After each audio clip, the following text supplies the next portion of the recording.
We've all seen it, right? A packed stadium, just electric with energy. It's the absolute heart of the game day experience. But what if I told you there's a hidden world inside these places, one that new technology is only now letting us see? So take a look at this. This is the Swamp, home of the Florida Gators. You've got 88,000 people screaming. I mean, that's just pure adrenaline. It's the very definition of school spirit. But here's the thing. For millions of people, that incredible roar isn't just exciting. It's a wall of sound that can be physically overwhelming, even painful. And no, that is not an exaggeration. This quote just perfectly captures it. For so many, this isn't just background noise. It's a genuinely painful experience that makes the whole environment completely exclusionary. And that really gets to the heart of the problem here. The very same design that creates that epic goosebumps on your arms feeling can also, completely unintentionally, become this invisible barrier. Architects even have a name for it: a fortress of exclusion. Okay, let's put a number on it, because this is wild. The sound levels inside the swamp can rocket up to 115 decibels. To put that in perspective, that's way, way beyond what's considered safe for our hearing. It's basically a perfect recipe for sensory overload. So who are we talking about here? We're talking about people with what are called invisible disabilities. And this term is so important. It covers this huge range of conditions that you can't just see by looking at someone. You know, things like PTSD, sensory sensitivities, autism, or even chronic illnesses. And get this, the scale of this is probably way bigger than you think. A lot of us, when we hear the word disability, we might picture a wheelchair or a cane, right? But look at the data. Mobility issues, that's only about 12% of all disabilities. The other 88%, the vast majority, are completely unseen. And that right there is why that term, fortress of exclusion, is so perfect. The stadium itself, with its noise and its chaos, is effectively filtering out this huge chunk of the potential fan base, and it doesn't need a single locked gate to do it. Okay, so what's making teams finally start to change this? Well, it's not just about being nice, though that's definitely part of it. There's actually a really powerful economic argument and a whole new philosophy behind it. It all comes down to this idea called the extended market effect. And it's pretty simple, really. Think about it. You don't usually go to a game by yourself, right? It's a social thing. So when one person can't go because of an invisible barrier like noise, the whole group often stays home. The financial hit gets way bigger, fast. Yeah, exactly. Let's say a kid with autism can't handle the sensory overload. Well, the whole family probably isn't going to go, so the team doesn't just lose one ticket sale. Nope, they lose maybe 4 tickets, plus all the money from jerseys and hot dogs, and maybe even the chance to build that lifelong fan loyalty.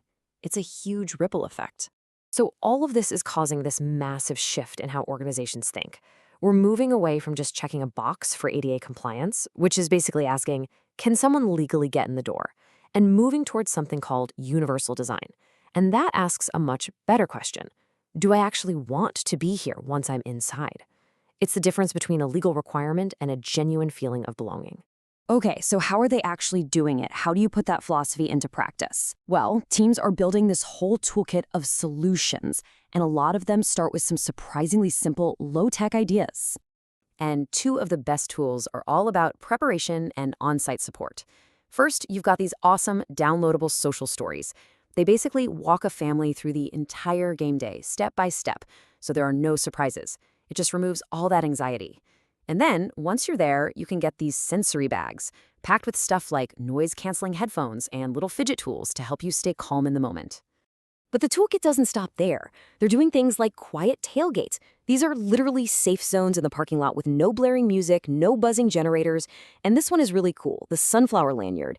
It's this simple, discreet symbol that you can wear. It tells staff all around the world, hey, this person might need a little extra time or patience, and you never have to say a single word about why. It's brilliant. So all these low-tech tools, they're already making a massive difference.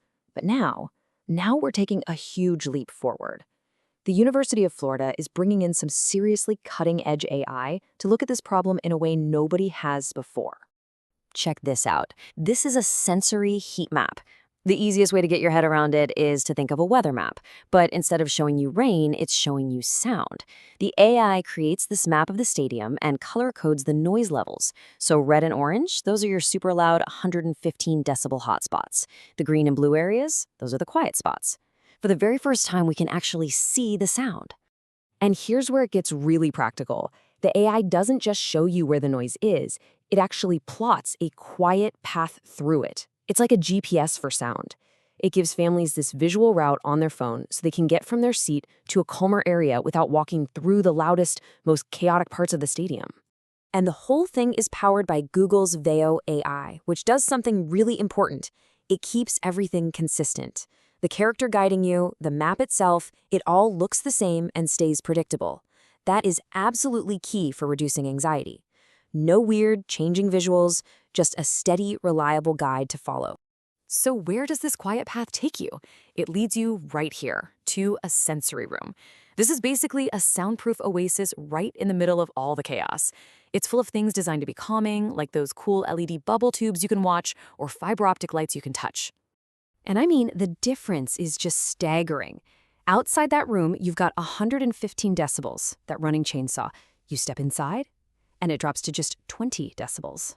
A total oasis. But what's really incredible is that in the video guide, the AI actually simulates that sound change. So a parent watching at home can literally hear the relief their child is about to experience. How cool is that? Okay, so let's zoom out for a second here, because this is so much bigger than just a football stadium. The potential for this kind of technology is just massive. The big takeaway here is that this isn't just about making sound visible. This is about a new ability to see, to map, and to navigate all sorts of invisible barriers in our world. It's a brand new frontier for making spaces that actually work for everyone. I mean, just let your imagination run with this for a minute. What else could we map? Could we create maps that show crowd speed to help you avoid dangerous surges at a concert? What about fog maps that show the clearest visual path for someone with low vision? Or real-time air quality maps for someone with asthma? We are truly just scratching the surface here. And really, that's the big idea I want to leave you with. This tech has cracked open a door, allowing us to perceive our environments in a totally new way. So the real question for all of us now is, what other invisible barriers can we finally start to see?